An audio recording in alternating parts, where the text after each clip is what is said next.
Morning, Councillor Kelly. Can you hear me all right? Good morning.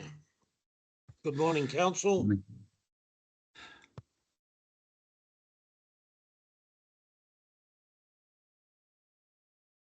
Or if anyone else is there, I was just making sure that at least you could hear me. Thank you. Yeah.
You're right again? Yep.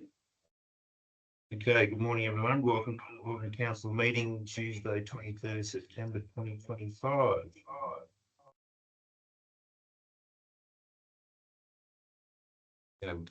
Councillor Kelly, we've got you online. Thank you very much, Mr. Chairman. Can we see you? There you are. We have Councillor Cottrell. Yeah, there he is. Morning. Morning. Okay, we'll get going. Attendance, apologies, and approved leave of absence. An apology from President Smith, who is currently attending on the World Conference. First leave of absence. Oh, okay, good. Public question time. Oh, sorry, declaration of interest. I don't think we've got any declaration of interest. It's a pretty small agenda. Good. Yeah.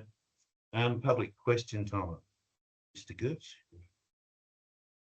Ask your question. Yeah. Thank you, Mr. President. Subject to is in regards to the Regional Roads Grant 2025, which was announced at the last community meeting for the Manila Linden Road. With regards to the Regional Roads Grant 2025 for 4 kilometres of resheeting carried out on the Manila Linden Road at a cost of $800,000. When compared to the 2024 work carried out on this same road, do the councillors believe the Shire received value for money and are happy with the completed job? You've got more questions? Yeah, okay. Can the council please explain the reasoning for the cost discrepancy between the 2 years per metre of road resheeted and other works carried out? Who signed off on the completion of this work carried out in 2025 on the Manila Linden Road?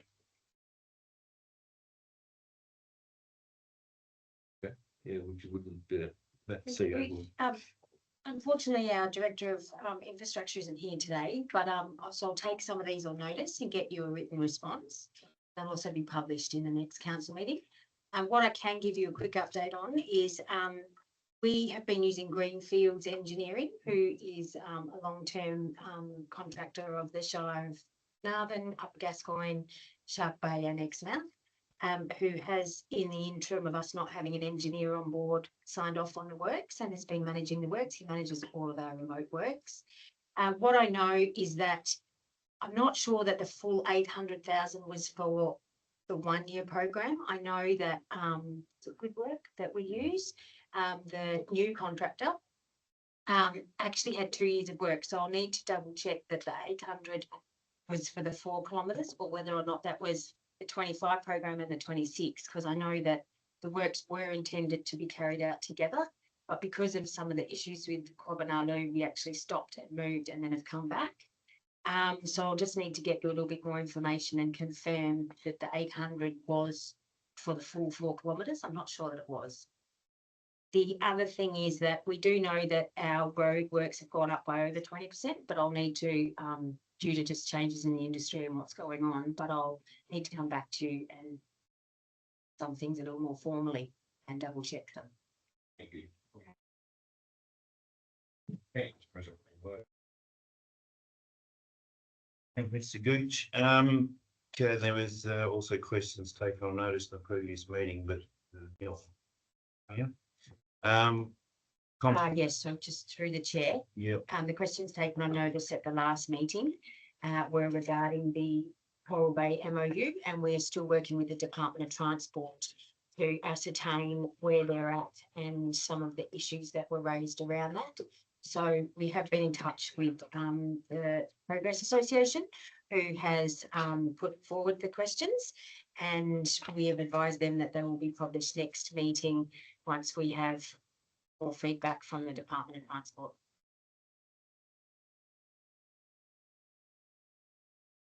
Item 4, confirmation receiving of the minutes. Confirmations of the minutes, 4.1 minutes of ordinary council meeting 26th of August 2025.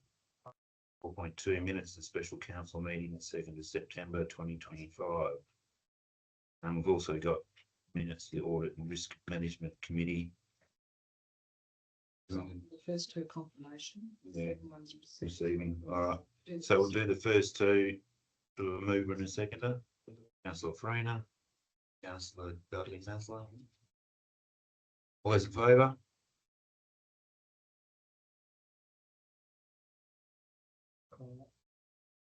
Six. 0.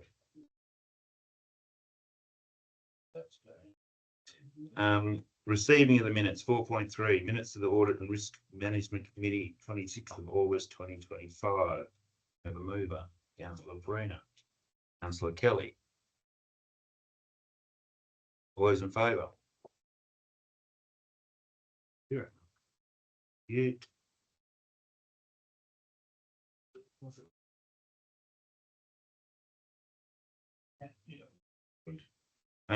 Announcement by the President without discussion. There are none. Presentation, petitions and memorials. Now we're going to start off with a presentation from Ingrid, but Denise isn't here at the moment, so she might turn up. Therefore, I'd like to ask WA Country Health Services, so it's Mr. Michael Barry, Mr. Matt Wells, Executive Director for WA Country Health. Thank you for the invite. I guess from WA Country Health Service, we've been very busy.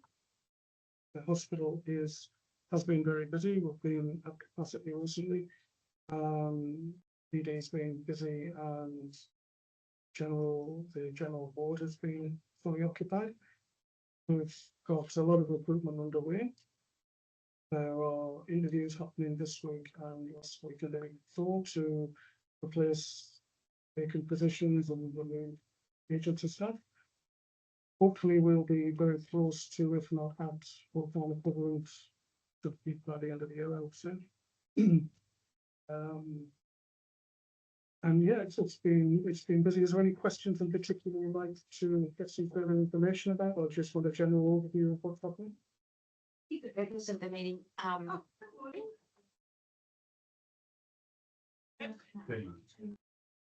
we were having 3 to 4 monthly catch-ups, just trying to increase our relationship, keep us informed, to get lots of feedback from the community, and sometimes hear stories and things that are going on. So it's sort of about trying to help assure council and the community that things are on track and maybe set the story straight occasionally. So yeah, that's really where we're up to. I think from my perspective too is that the FTE hasn't been able to be filled for quite some time. I met with the board late last year when they visited, and they were saying that there was some significant limitations to housing and things. So what's changed that we're unable to perhaps have the FTE? Oh, that's great, but have we got there with those sorts of issues? Well, I mean, from our point of view, we haven't really in the last few months had any particular issues with housing. We do have the option of, I was speaking with the housing manager yesterday, we do have the option of another 3 houses should we absolutely need them, but we haven't actually required that. We do have an option of short-term accommodation as well within hospital grounds, which works out really well for visiting practitioners, for visit specialists. They can use the caretaker's accommodation, which I actually viewed yesterday, and it's very pleasant.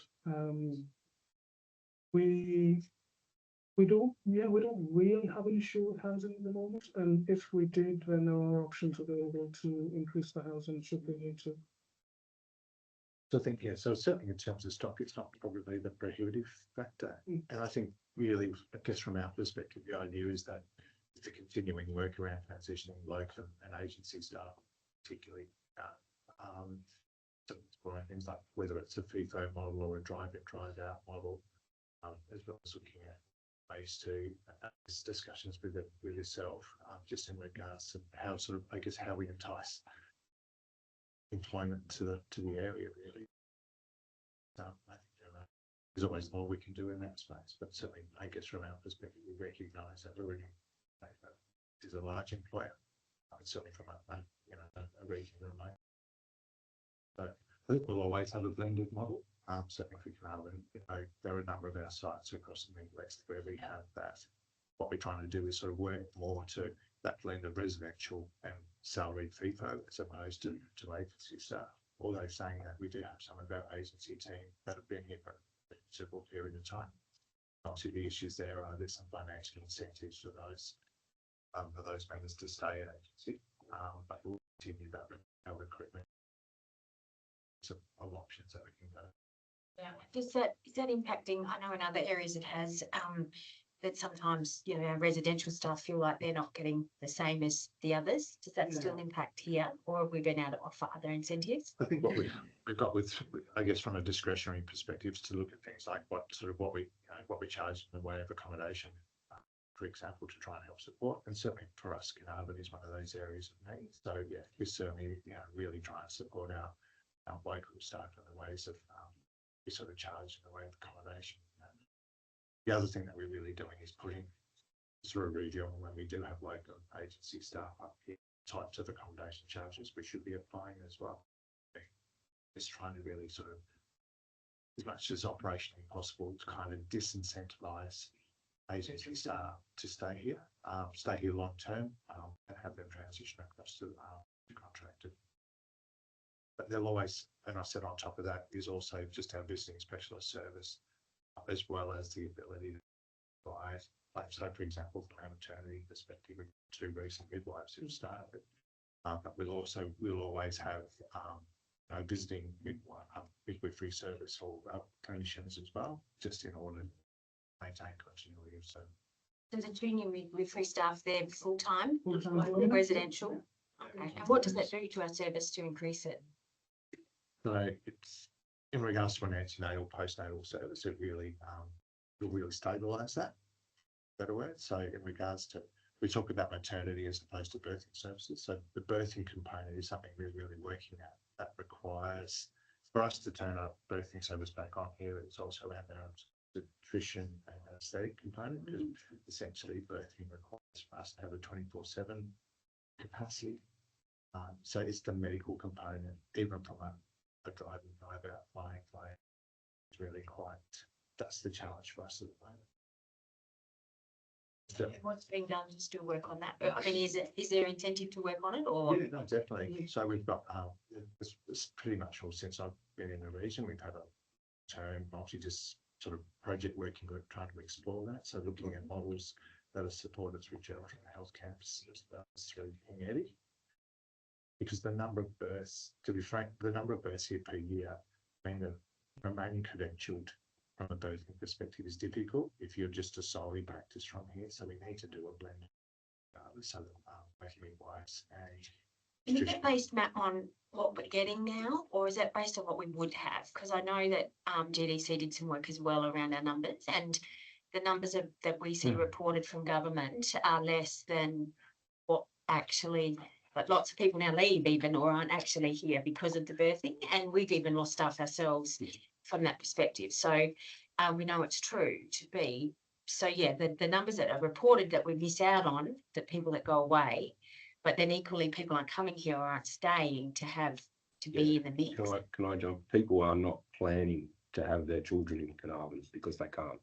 Whereas I believe if there was a strong maternity birthing service in Carnarvon, then that would give a social confidence for people to be able to plan to have their families here and at birth here.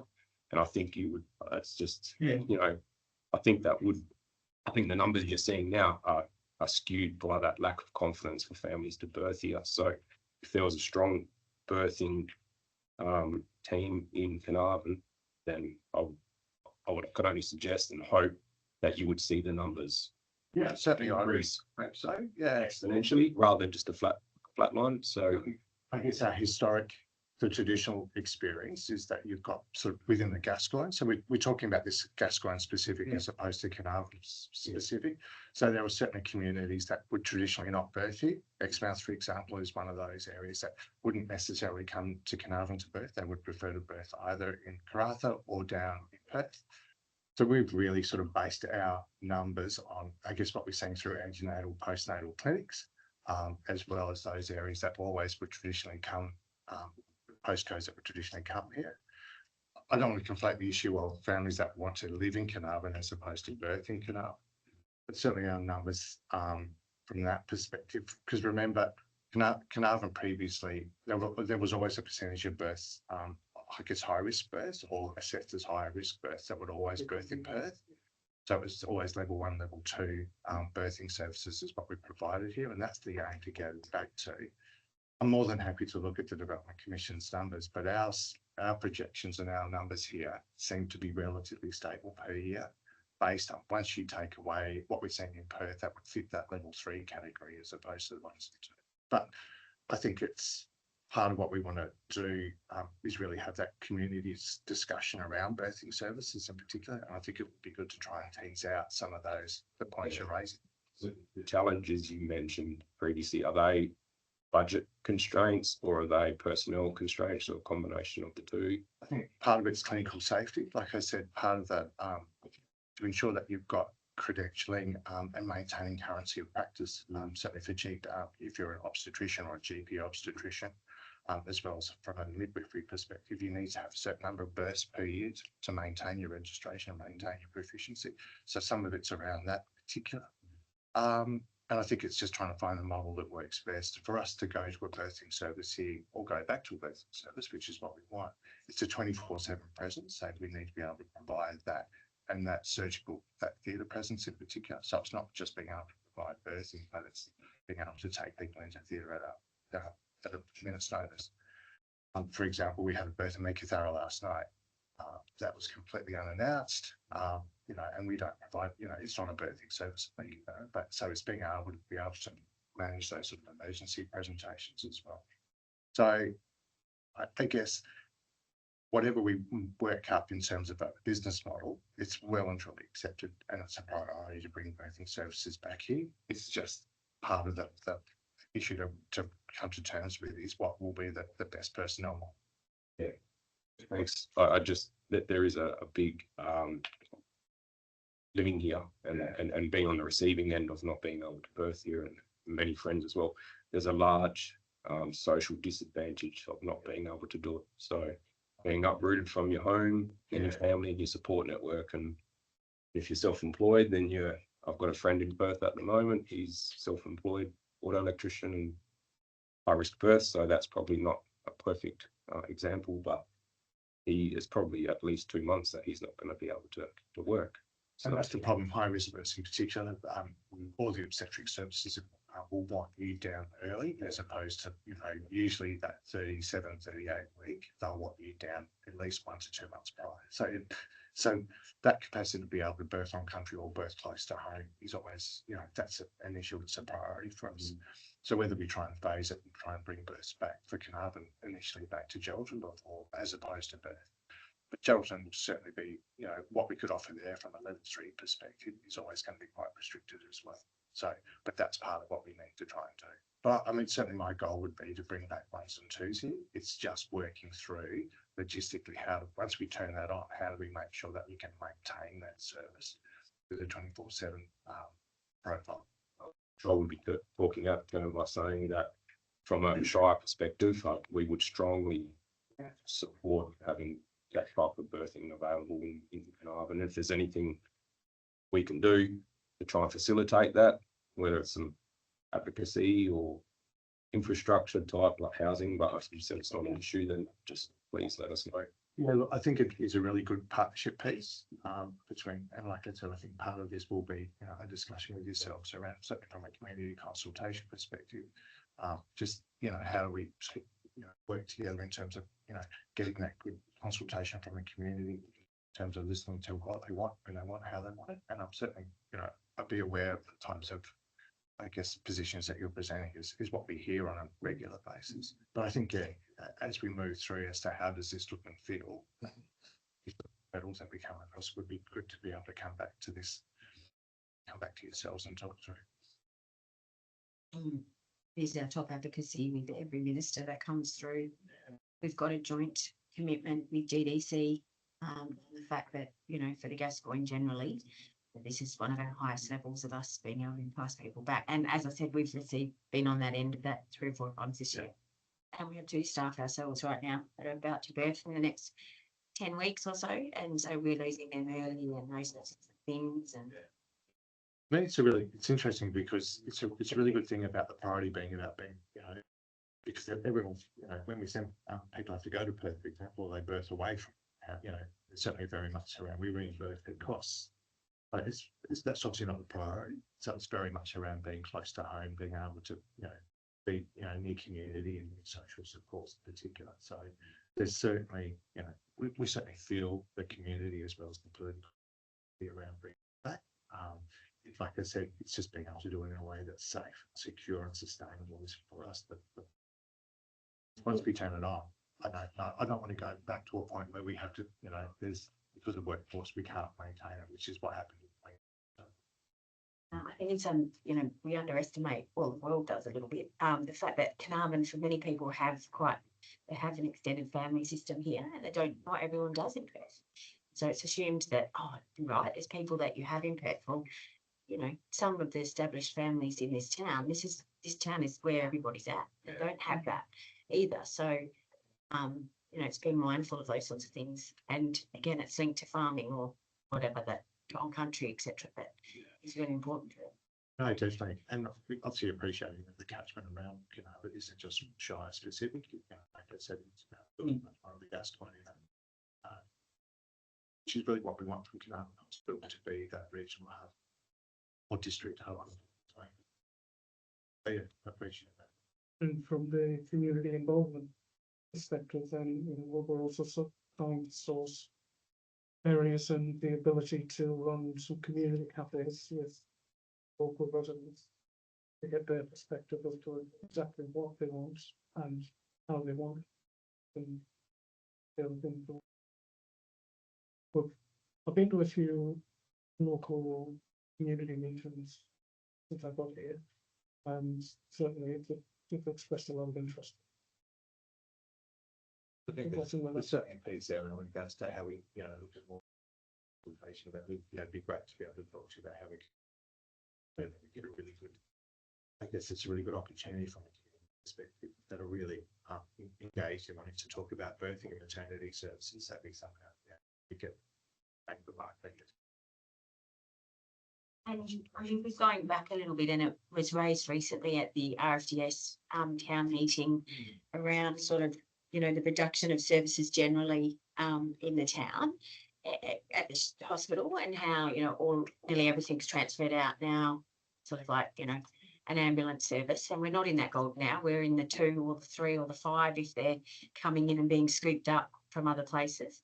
There was a bit of pressure put on to RFDS about why we don't use the smaller planes anymore and why we're relying so heavily on St John's and the ambulance service.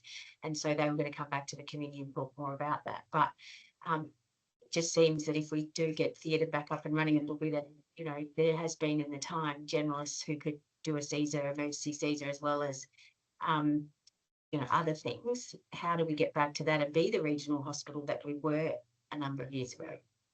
So again, from a medical workforce perspective, that we're not orphans in that respect. I think across the country we're really seeing struggles with how GPOs, dental practice obstetricians, dental practice anaesthetists, dental practice who can work ED, how they and I think we're seeing both at a state and federal level that investment, that recognition of GPs, GP specialists is only really starting to come through. That's certainly from a country perspective, that would be what we would be looking for. So, the ability to attract those types of medical workforce as opposed to specialist obstetricians would be be extremely rare. We'd be very lucky to be able to do that. Like I said, they wouldn't be able to maintain it. But you're right. What we want is, that perfect sweet spot would be where we've got a mixture of GPs plus specialists, got that extra specialist training that can services. We'd need to provide surgical capacity for the birthing to come back, but with that comes a suite of other things that potentially we do as well. Yeah, I mean, we have got the visiting services that come up from birth to theatre, but it's really only done on a monthly basis. So there's certainly capacity there. Yeah, so it just seems amusing that, technology is greater. We're training on different levels. There's so much out there, but we've got much less here than we had 15 years ago globally. Yeah. And, we're disadvantaged in that regard. So, and, RFDS can't meet the needs always. And we know last week a couple of examples where, people sat here for an extended period of time in A&E, but not being able to be transferred. So, how do we help people visit, live, love being here when that's the level of medical service that they're getting?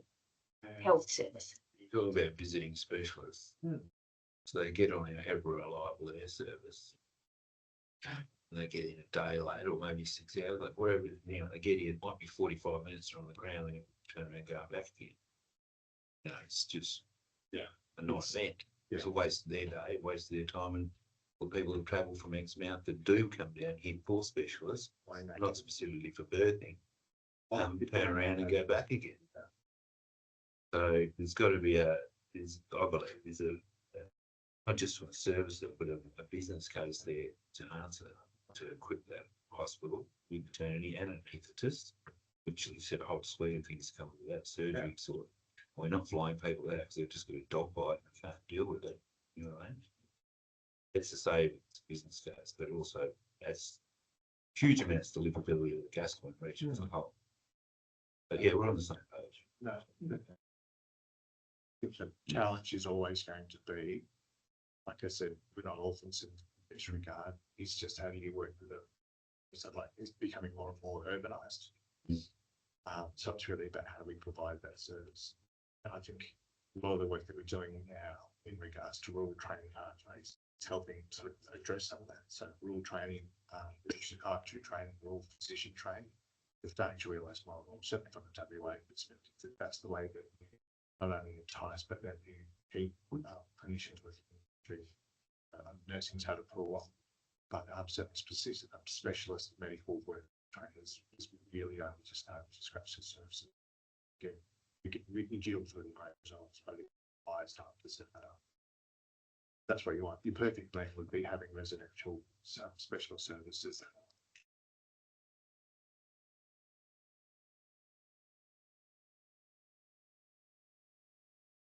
Councillor, you had more questions? Yeah, sorry. Yeah, go on. Yeah. Well, agenda, so I might as well ask. I saw an article, I think it was 27th of June, Shire Broome, and it's in relation to used needles. And I don't know, forgive me, this might be part of your area. Maybe it's something you can point us in the right direction. So from the Shire Broome, through some advocacy, we're successful in, and I don't know who with, if it's some sort of health service public system, they implemented a needle exchange program rather than just handing them out. I'm not 100% sure what the system is here. You can let us know. And at the same time, the WA Mental Health Commission funded a full-time needle collection officer, and admittedly, I think Broome was about 3 times the population of us. So, is there any possibility of exploring that option for Carnarvon? So some type of exchange program, if it doesn't already exist, and a part-time collection officer who can dispose of them safely and responsibly.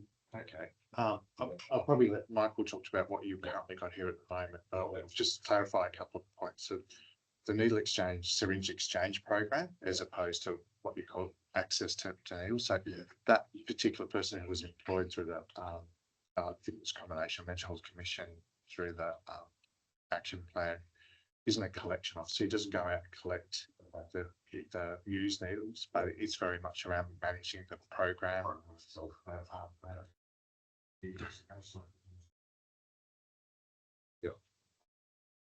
That's a program that's run out of public health. So So you'd be receiving used needles and then providing.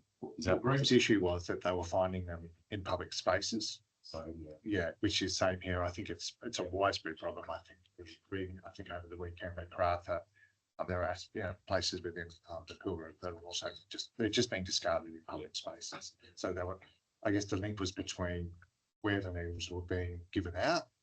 I guess my understanding from the Broome story was where the needles were giving out, there was a strong correlation between that and where the needles were being found. So just across the road, I think, for example. So that needle syringe exchange program is kind of different from what we see in most other areas, which is just purely being able to access needles.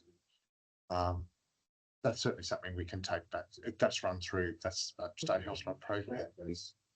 Environmental health and public health. Yeah. So we can certainly chase that up and see what something that we can somehow replicate. Yeah. Multiple aspects of what Broome have been able to do. Because I know that the program coordinator up there, so I can have a chat to him about what they've done. Because certainly seems to have been. I don't think just the presence of the needle syringe exchange program by itself was the answer. There was more to it than that. Yeah. But it is, again, it's one of those typical wicked problems that you've got where you've got, elements of your population that have very low regard for, where they dispose of their used needles, for example. So I think there's quite a few elements to it, but I think we've just got a needle. Yeah, we've just got a needle syringe program, yeah. And the distribution of fit packs and things like that, where you would have clean needles with water for injection be able to mix safely, and condoms, which we would give out to the community. I certainly think that's a really good initiative. It's used in a lot of very small areas as well as larger areas, and it's accessible. The disposal and collection of needles is something we'll have a look at. Yeah, That's so outside I'll talk to of- Tim yeah. about, but yeah, I think it's something we're seeing, you know, especially from I don't know whether it's disproportionate or not, but we're certainly seeing a lot of it in rural, sort of rural regional areas in particular. But yeah, We'll certainly advocate for safety behind giving clean equipment. it's not the disposal like that you're talking about. The disposal, the, you know, first thing comes to mind is kids. Yeah, Kids yeah, playing, gotcha. not being 100% aware, you know, from toddlers upwards. Playgrounds, just walking on the street outside their house. I know some people that live in the vicinity of the hospital, and they've mentioned to me that that's similar to what you're saying. There's unsafe disposal, close proximity across the road from the hospital. And they've implied to me that they find them a lot in their area. They live in a pretty close proximity to the hospital. That we've got boxes where they can be. Yeah. When people are using them can put them, but often what happens is they're not in a state where that's front of mind for them. Once they use them, it's They just discard go. Yeah. So look, I'll have a chat to Tim, who's the Broome project officer, and just sort of see what else, I guess what they were able to bring in place from that perspective. I think that giving out the FIPACs is one thing, but what do you think they've been able to do from a local community as well as program perspective? anything that we can do, then it's worth if you could email the CEO. Quickly, Michael, you're acting in the role. Is that going to be formalised at any point, or? That's a discussion we're having. Yeah. Ongoing right now. Yeah. Okay, yeah. So, okay, thank you. Excellent. Thank you, gentlemen. So if it's agreeable to all, we'll sort of get you back in March or April or something to give us a bit of an update on how things have gone, where you're up to, and 1 or 2 briefings a year to council, and then we'll be working to formalise some of our own catch-ups generally. But these are also, you know, open to the public if they wish to attend, and so that way there's that community update, and councillors can share information as well. I think we'll reach out to you guys certainly sooner rather than later as we want to set up some of that, like I said, some of the community consultation type pieces that we want to get to. Be great. Yeah, we'll be doing some considerable engagement ourselves with our strategic planning and things. And I know GDC's are tuning into that as well. So there might be some ways that we can work together and get some really good numbers in the mix. I think getting the mix that are really affected or perhaps perceived to be key players. How do we get them to the table? Certainly there'll be, for us, there'll always be the recurrent things around AOD, you know, alcohol and drugs, but also mental health, suicide risk prevention, access to some of the services that we talked about today. Actually, different members of the community will talk about. Yeah, great.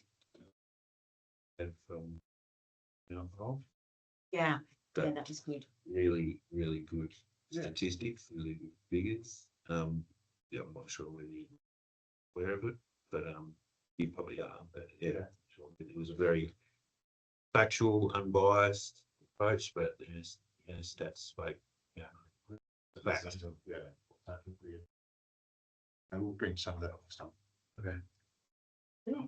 Thank you for your time. Thank you for inviting us. Thank you. Thank you.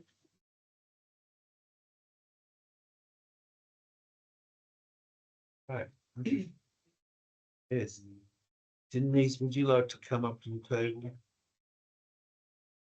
Give us a presentation from Ingida.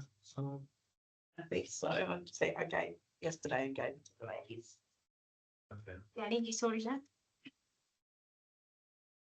I'm just giving you the pieces. I'll let this go. Oh, me. Can you see that, Councillor Kelly and Cottrell? Thank you.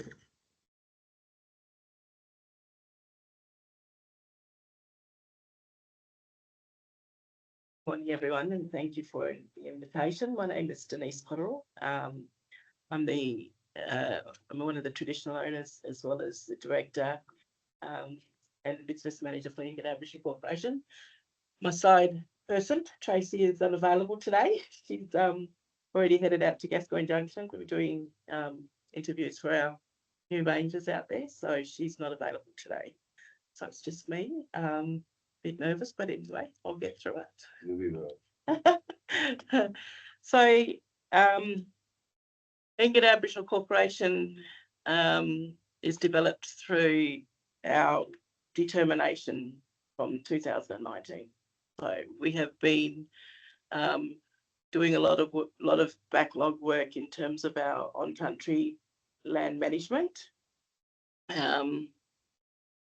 So yeah, as you can see, on December 2019, the Federal Court determined native title over in the Nully Native Title Claim Group for Inglewood. And there are other language groups here, but it's we're just solely Inglewood throughout the Gascoyne region. The Native Title Act is, as you're aware, is passed through and gives Inglewood the rights and interests of Aboriginal and Torres Strait Islander people in land and waters according to their traditional laws and customs. We still go through a lot of that with a lot of people. You know, we're happy to sit at the table with anybody who wants to know what we do, and hence the reasons why we're here today.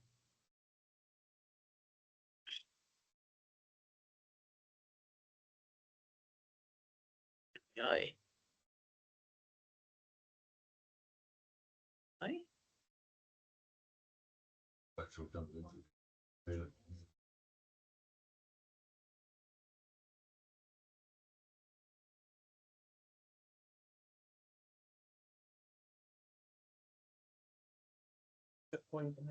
Oh, okay, thank you. So yeah, so as you can see, Nully determination. This is held at was held at the Bunwaru Maya Centre, Cultural Centre. These are the team of Aboriginal. These are our elders for Inglewood and Waiangu and Thalangi people, and the ceremony and presentations were held with everybody in attendance. Thank you. These are just traditional owners acknowledging and paying their respects to our old people who started this journey. It's been, you know, we've been doing this since 2014, and some of them, you know, some of them are here and some of them are not, but these are the ones that are most important to us, and we take a lot of their knowledge with us, and we respect every journey that we do with them. So as you can see, there's Thomas Dodd. He's very knowledgeable in terms of all of our stuff that we do, and we do engage him in a lot of our conversations, as well as Kath Ryan and the ladies on the left. Yep. As you can see, the Nully determination, the Inglewood boundary is on your right. These are the areas that we work within. As I said earlier, we have had a backlog, and we're only just starting to sort of like move through and actually come out good this year. I think we're looking forward to working a new planned projects through to 26 into 2026. Our Ranger program is, I'll bring that up later, but yeah, so the next one. Inglewood and GDC, we've been working with them closely since 2022 in regards to the Justice Reinvestment Program. We went over to Burke, and in Burke, they were doing a pilot project over there, so we were invited over there to go and see how they laid out and how especially they engage with all services in and around the area, which is, as you can, I don't know if you're aware how they now work closely with all services in town. And I think it's a space where it'll bring community and those services together to, as I was listening to the health problems that we all face, it's not about position. I think it's about how those relationships, going away does play a big part on our families, especially leaving the young ones at home. So I think that, we all have those problems and mental health. So I think that with the Justice Reinvestment Program, it's about, how do we intervene and how do we help those that need the vulnerable families, especially within, mental health, drugs. And the only other place they end up usually is incarcerated. So we're working really close with GDC in terms of, I think it's Common Ground Project now, it's called. So, we'd like to see that really fully develop here, and the way that it's coming along is actually, coming ground up is what we need for our community. We see that all the others just fail them. So I think it's about time, the people start stepping in and taking a part of that role, which is really what we're looking closely for. And, in terms of Ingana working closely with GDC. So yeah, we also have all of those struggles, and hoping that it becomes much easier focused with the community moving forward. Our heritage surveys they've taken quite a lot of timing within the past 2 years. We only operate in our surveys season, which is usually April to October in the cool times. We take a lot of our elders out on country who could speak for country. The main one that was big for us was at Yiniathara, and it's still ongoing. So we just had to not shut down, but sort of like just hold off on two. And they're very lengthy in terms of having our boys and our men go out there in remote, isolated areas, especially our old females when they need to go out. So next slide, please. As you know, yes, we stick by our Aboriginal Heritage Act. A lot of these places that's out on country are areas that are lived in, where there's a lot of significant places. It's our dreaming, and having those knowledge holders that do go out on these lands are mostly important to us, and the way that is filtered through and carried on with the younger generation is so important for us. And succession planning is where we're heading in terms of those. So our heritage is most important to us. So yeah, we like to work together in terms of all of those areas. So yeah, the next one, I think it just gives you a bit of an idea on the next slide. Yeah, that's just our team out on country. And the next one is just giving you a bit of information of why it's important for the Ingana people. Some proponents, we invite them to come in, have discussion with us, and talk about the areas that they're wanting to come into. As you know, every area is important for the Ingana people in terms of the knowledge of protocols and preservations, in terms of promoting our language, our culture is so significant for us. We go out, we usually try to get out there and, make sure that everything is in compliance with heritage. And at the moment, we've just taken on a heritage coordinator, which is good. as it's just been me for the past 2 years and my board. And it's actually nice to now to have someone else take that responsibility. Cultural obligations is one of our biggest, so we're making sure that all of the information is handed by those that have that connection to country and to those areas. Otherwise, it does become it becomes a problem later on for us. Otherwise, next, please. This is another area that we were working with down in Kerry Downs as well. So yeah, just a few of the old people out on country. It's good to always have them out there. Sometimes when you're walking in areas that you're not supposed to, it does cause issues later on between the groups, and those are the ones that we rely on, that can sort of like make sure that it doesn't happen all the time. So it's really good. Yeah. As part of what we do for our country is a healthy country plan. So as you can see, it's mostly female in there. They know best in terms of the supermarket that's out there for us, in terms of our bush foods, our bush medicines.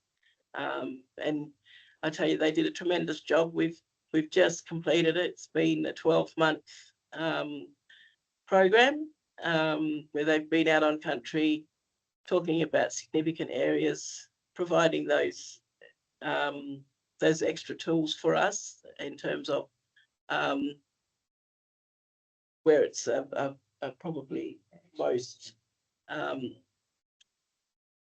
thick in the areas that we work alongside. So they did such an amazing job putting the plan together, and we make sure that their voices are heard throughout the community, throughout the Indigenous community. So it's kind of like that again, like we say, the succession planning in terms of making those bush medicines coming from the plants out there. So as you can see, the next one, it's just going out and creating places. There's our star, Tracy. But it's about how that information is passed on through our groups, and as we've been picking up, identity is such a big issue for the younger ones who, that some of them don't have that information. So it all fits within their cultural identity, and coming back to that every time we have a meeting in terms of moving forward with how we get us wanting to be, in terms of the next 10 years and moving forward from then on. So this is what we do, what we've done, how we target our plans. As you can see, our first community meeting was such a big one. Our targets, our cultural sites, our people, our families, connections and rights, plants and animals, and freshwater to coast. A lot of the ideas, it's about how can we involve the rest of the community in making it, making sure that that knowledge transfer exists throughout the groups and the families itself. So a lot of them, especially in the areas that we focus on, and we do have, I think that's further down, but in the next slide, in terms of how we work closely with not only Healthy Country Plan, but also DBCA with the 4 reserves that we have, the national parks, and looking at tourism and how that all molds in with one. The cultural tourism is the biggest sector. So caring, protecting, promoting is our main priorities. And that's what we do in terms of all our gathering of our information. So Yeah, that was a big 12-month project with our elders as well as mostly females, so it was really good. And then some of the males that came along was, like I said, it's about that knowledge transfer, that succession planning, and making sure that these family groups get that connection back out on country, which is most important as well. Next one, please. So we've been working with DBCA post-determination and predetermination in terms of our creating an Indigenous land use agreement. Like I said, it goes over our 4 national parks, Bimby, which is Pimby National Park, Kennedy Range, Matathuna, One Tree Point, Jigabiddy, and Chinaman's Pool, which is Beatty-Burra. A lot of our dreamings are in those areas, which is very culturally significant for us. We make sure that right people are always, you know, going out and checking the status of the areas. It was a huge, it's like I said, the Healthy Country Plan, and it works in well with how we're working with DBCA, because DBCA is just a joint management body. We have 4 meetings per year in terms of that. And how do we, you know, work closely with making sure that the significant part of those areas are maintained. We've got a 2-day meeting out at Gascoyne Junction today, tomorrow, so just did a bit of a rush today. And hopefully we're looking at more activities out on country in terms of that. So yeah, and then the next one is our last one. Sorry. It's our joint management body group up in the far left, and then as you can see, the other one is the signage that's starting to go up in and around these areas with no-go zones, or just letting you know that this area is significant. This is out on Kennedy Ranges, so there are quite a few on both the left and right and the eastern side. So and so, like I said, Thomas plays a big part in most of that. Down the bottom, you can see IATSIS, which is where we went. We had a presentation to the rest of the PBCs and groups around Australia, just highlighting our works with the state government in terms of our Allure, and how that, you know, how hard it was from the start to how, you know, how we've come about today. So yeah, that's about where we're up to in terms of where we're at this moment, which is nice now to come down into the year. We've planned for our common law holder meeting coming up, our AGM, and then moving forward, I think that it's about taking all of that information now and creating our ranges. And those are the people that will be mostly be out on site. But also, how do we, you know, work together for keeping country clean and safe and healthy? I think that's mainly what we do, as well as what we do in town is slowly starting to also happen. Now that we've had all the backlog work done. So yeah, it's coming into 26. I think it's more of it than now it's the town area. So yeah, you know, helping those that we can in town, as well as all of our people in and around the area, as well as out at the village. Yeah, so I think that we've got a busy year ahead planned. Thanks very much, Denise. Denise, there is quite a lot of work, as you would know, going on with services being provided by Aboriginal controlled organisations. And we've had 1 or 2 that aren't from here come to talk to the council about what do we think about them coming into the Shire. In every instance, we said that it's not our place to talk about that and that they need to be consulting the traditional owners. But I suppose from my perspective at the minute, it's concerning that there's other groups that will come in that perhaps provide services to the goldfields or other places and then say, oh, we'd be best placed to provide some of our community services. And so what's your thoughts on that? So at the moment, yes, we are addressing those. We've seen them starting to, you know, all these new ACOs starting to come up. So yes, we are addressing that at a board level. We will be engaging with each and every AGO requesting, you know, what's their purpose? What are they doing on country? You know, give us a time frame of your next 6 months here on and let us know. So yes, we are addressing that. We do have our concerns as well.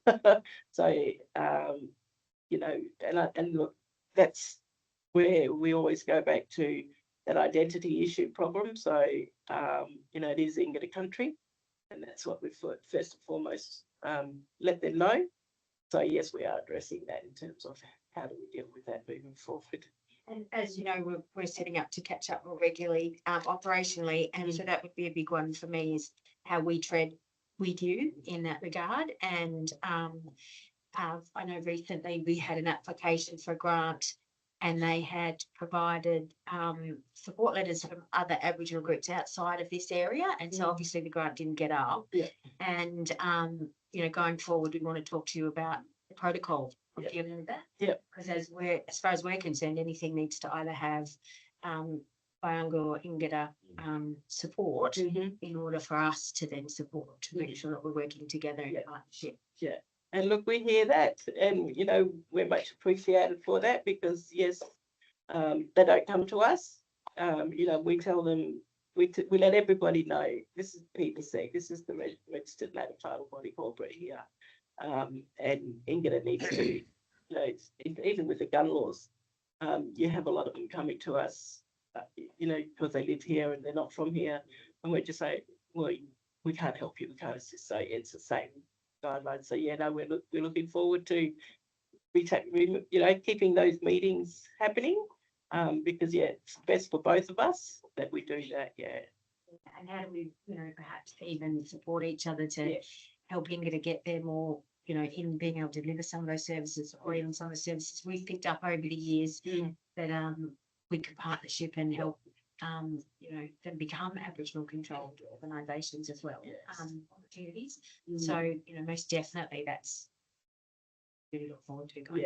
And I think that would be great. Yeah, we're just starting to expand coming into the new year, so we should have more workers coming in. So I'm looking forward to it. So yes, and you know, I think that that does create that more engagement everywhere we need to be. So They said you've got through a huge backlog. I've seen the whiteboard a few times. It's bigger than that TV, and you flip it over, it still goes. So, yes, and it's good to hear you get some traction. Yeah. Councillors, do we have any other questions for? Thank you for coming. It's really nice to hear from you. With the when you take the really good, fantastic. You take the elders out there and the next generation learns from them. And I'm assuming you're documenting everything. And is there any to build on that and then to pass on to the next generation, young kids? Is there any programs or assistance needed to be able to take?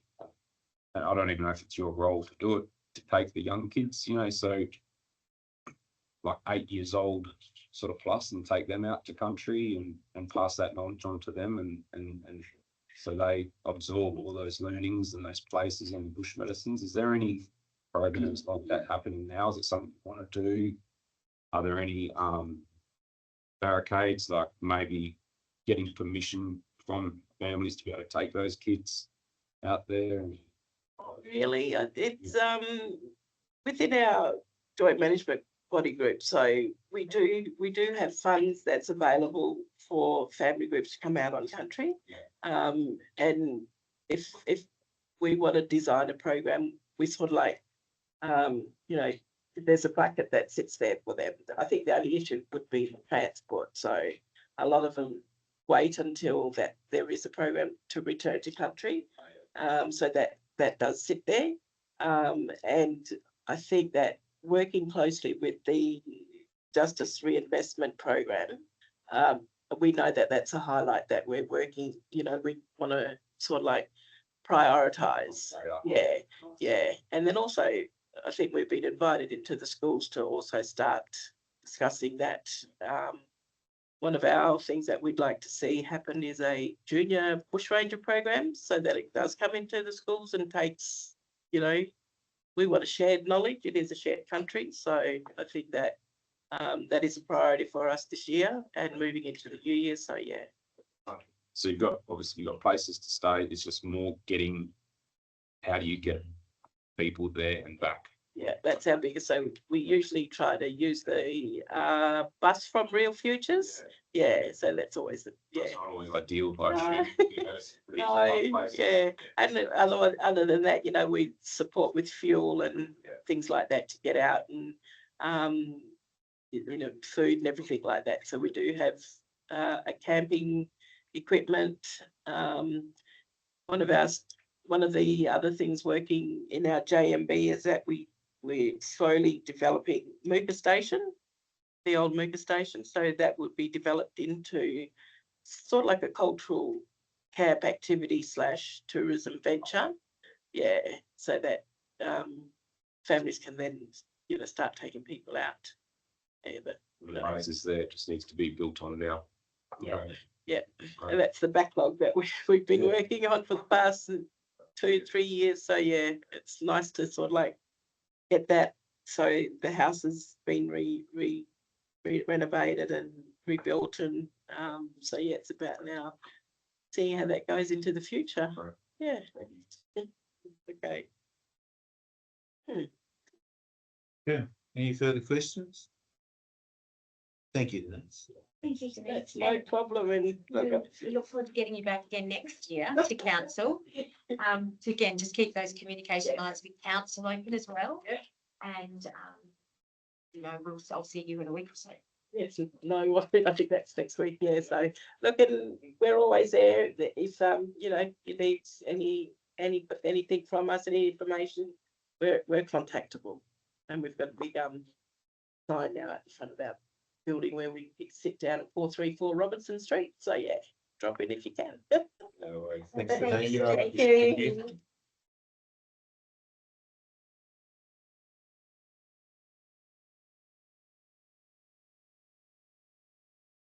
Okay. So, moving right along. 7 departmental reports. 7.1 governance. So, action performed under delegated authority for the month of August and September. I have a mover, please. Councillor Kotzel, Councillor Kelly. Okay. All those in favour? 6-0. Actions. Then we've got 7.1.2 status of council decision as of September 2025. Can I get a mover, please? Councillor Farina, Councillor Skender. Have any debates, questions? All those in favour? Carried 6-0. Then we're getting on to the circular waste economy tip shop 7.1.3. I have a mover, please. Councillor Cottrell, Councillor Skender. Okay, going to debate. Question. Okay, all those in favour? Carried 6-0. 7.1.4 minutes of the Gascoyne Country Zone meeting, Friday, 22nd of August, 2025. We've all read it thoroughly. Another mover. Brainer, Councillor Skender. All those in favour? Yeah. 7.2 corporate services accounts paid under delegation August 2025. Get a mover, please. Councillor Kelly. Councillor Farina. All those in favour? Carry.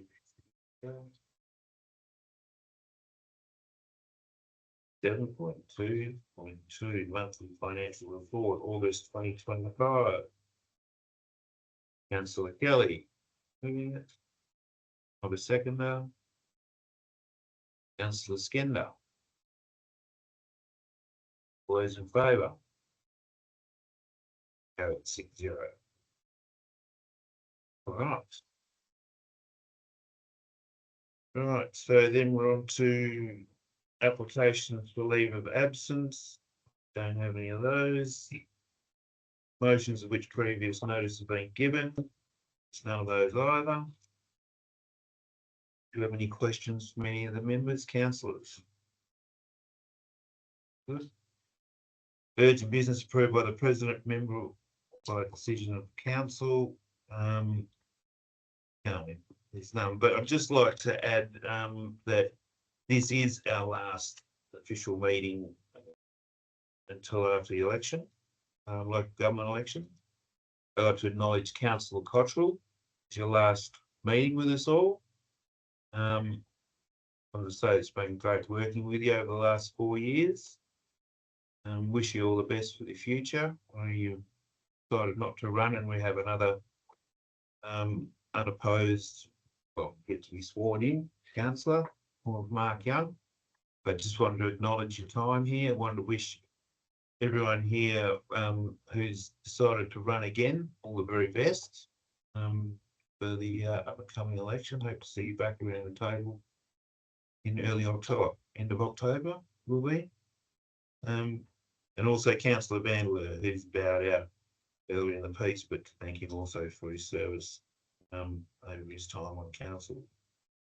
So that leaves us to minutes to the meetings which we closed to the public. There aren't any.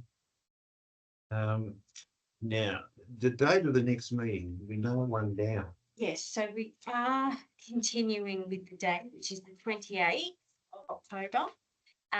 And it is likely that we're going to change out the meeting for Coral Bay. Councillors, we're just working through some of the specifics at the moment on a number of dates for you all, because it is preferential voting this time, not first past the post. And the Electoral Commission has advised that it may take a couple of days to actually declare the election, whereas often we just knew on the night what was happening, and we could move straight into swearing you in, etc.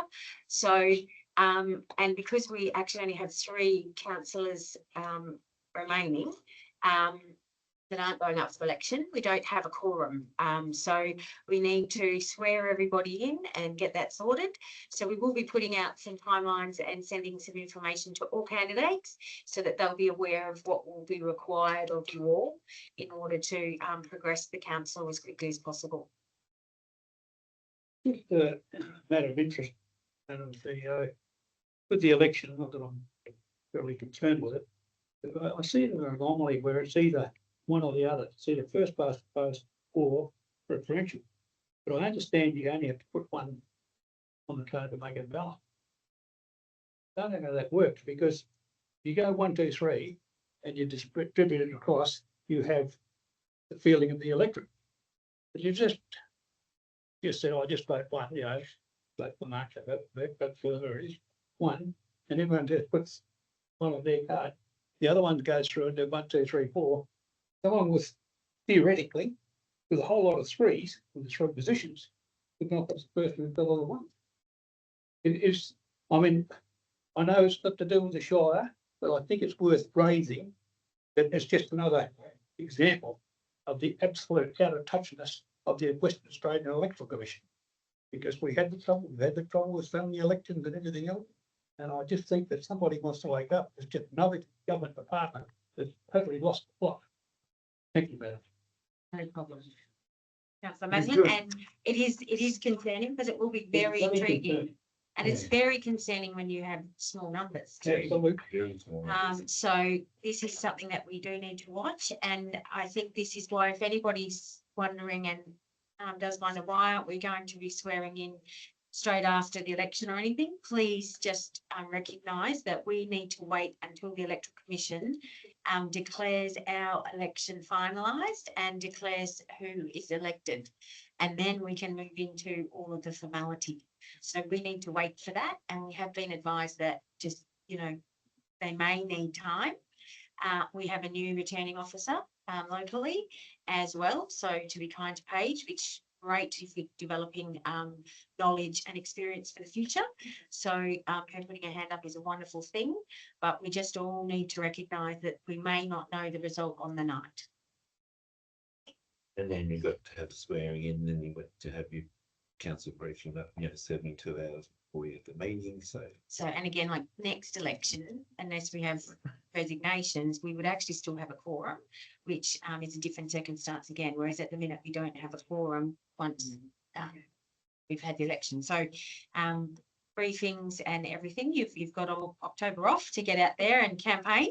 And remember that if anyone hasn't submitted their electoral, their votes through the postal centre, then they can actually do it on the day in here. They can be submitted. So So there won't be a box prior to that on the minutes.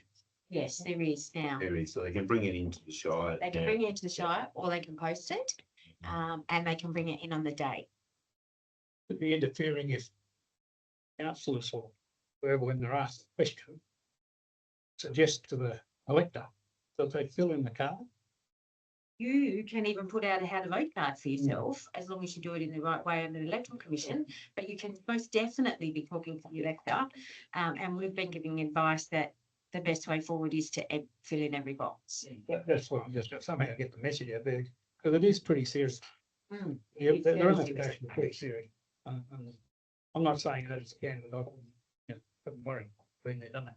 Just suggesting that it is an anomaly, that is a worry for community societies. Thank you. Okay, without further ado, the meeting closed. Thank you. Thank you. Thank you.